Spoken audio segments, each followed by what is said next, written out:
Hello everyone, welcome back to my channel. In this video I'm going to quickly show you how you can use the statistic tools in Python. These tools are really useful to calculate different kind of stuffs in machine learning, deep learning and image processing. So to use this tool, first of all you have to install the library in Python. For this you can type in your terminal pip install statistics and press enter. After the successful installation of this library, you will see something like this in your prompt: successfully installed statistics. Now we can implement the different statistics methods by using this library. For this you have to import this library. Type here import statistics, and first of all we have to create some list or a vector to apply our statistic methods on it. So I am creating a vector, and inside this vector we are just creating three elements like 3, 1, 8. And first of all we will see how we can compute the mean of this vector. So to compute the mean, you can simply write here mean is equal to statistics dot mean, and inside the mean you can pass your vector. Save it, and to see the output you can just type here print mean, save your file and run it. Now you can see the answer here is 4 for the mean. So mean is actually the sum of all the values divided by the total number of values. So the sum of all the values is 12 and divided by 3 is equal to 4. So the answer is 4. So next thing, we are going to compute the median. So to compute the median, you can simply type here median is equal to statistics dot median and pass your vector again here inside it. And next you can print the answer from the median here and type here median. So if I run my program now, you will get the answer for the median. The mean is 4 and the median is 3. Median is actually just to sort it your array in the ascending order and after that find the mid value. So if your number of the elements are odd in the vector, the mean is simply the one mid value. For example, if we arrange it in ascending order, it will be 1, 3, 8 and the mid value is 3. What will happen if we have more than 2 mid values? For example, if I place also comma 4 here, one more element here, and now what should be the mid value? We have now 2 mid values. So what it will do if I will run? So it will give me the average of the 2 mid values. For example, the 2 mid values after arranging it in ascending order are 4 and 3. So 4 plus 3 is 7 and 7 divided by 2 is 3.5. So this is the median in the case of the even number of elements. So next thing, if you want the lower value, for example, you have 2 mid values and you want the lower value, for example, in this case 3. So what you can do here, you can type here median low is equal to statistics dot median low, and inside this you can pass your vector. Now the answer you will get is 3. So if I run my program again after printing my answer median low, and we are going to print our answer for the median low here, and now if I run my program, you will see the median low is 3. So the lower value in the median case, we have 2 median in this case, so the lower median is 3. So similarly, if you want the higher median, you can use the another function. So I'm just going to copy it and paste it here. Just replace low with high. Now the answer in this case, you will get the higher median value. The answer should be 4. So if I run my program again, as you can see that the median high is 4. So this is all about mean and median. Next we are going to find the mod, and to find the mod you can simply type here mod equal to, again from the statistic tools you can use the mod and give your vector here. And if I have to print my answer, so here print mod and mod here.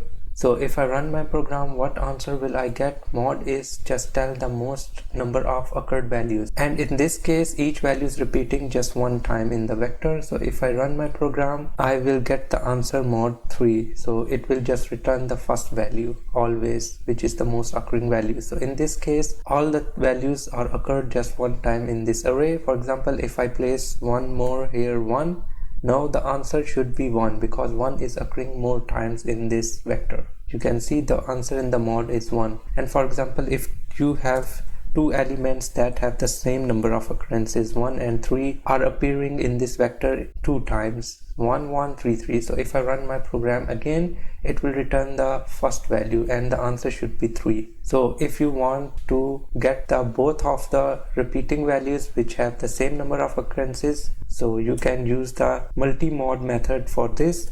you can simply type here mod multi is equal to statistics dot multimod, and inside the multimod you can pass your vector. So now if I run my program after printing my answer, multimod, and here over answer, now if I run my program, you will get a list in an answer, and the answer should be 1 and 3 because these two numbers have the same number of occurrences. So if I run my program again, you will get the list of the numbers that have the same or the maximum number of occurrences. So 3 and 1 have the maximum and same number of occurrences. Next we are going to calculate the population variance and the sample variance. So for the population variance, you can simply type here p-var, and again from the statistic module you can load here p-variance. This is the population variance. If your data represents the whole population, then you can use the p-variance, and inside it you can pass your vector, and simply you can print the answer for the p-variance, and you can type here p-var and your result here. So if I run my program, you will get the answer for the p-variance, which is 5.555. If your data represents the whole population, you should have to calculate the p-variance. This is actually just tell the spread around the mean. So if you don't want to pass the vector, you don't want to calculate the mean again, because we have calculated the mean before. So if you pass the whole vector in this function, it will calculate the mean first, and then it will calculate the variance using that mean. But if you have mean earlier, you don't want to calculate it again inside this function, so you can simply pass here also your mean, and now you can run your program. You will get the same answer here in the p-variance in less time. And next, if your data is just a sample from the whole population and your data does not represent the whole population, you can compute the sample variance, and for this you can type here svar, and again from the statistics module you can simply use the variance module, and you can pass your vector here, and you have calculated the mean before, you can pass your mean here, and now you can print your answer. Now if I run my program now, so you will also get the sample variance, and the sample variance is 6.6. This variance should be used where your data is just a sample from the whole population.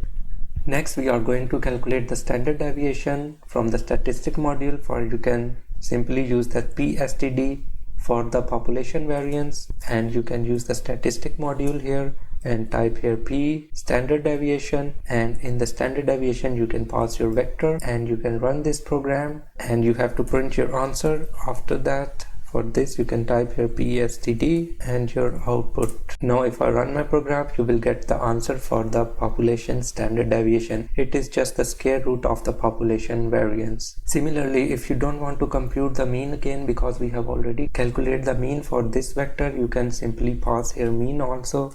So the calculation should be a little bit faster from this function. You don't have to calculate the mean again and again. So if I run my program again, you will get the same answer for the population standard deviation. And next is the sample standard deviation. For this you can copy this function and paste it here, and just remove the p from here and replace the s here. It is a sample standard deviation from the sample of data from the whole population, and you can simply also replace here with the sample standard deviation, and it is simply the square root of the sample variance. So this is it. I hope you have liked this tutorial. So you can subscribe my channel and also press the bell icon to get the updates of the new uploads on the statistics and the machine learning topics. See you next time. Bye bye.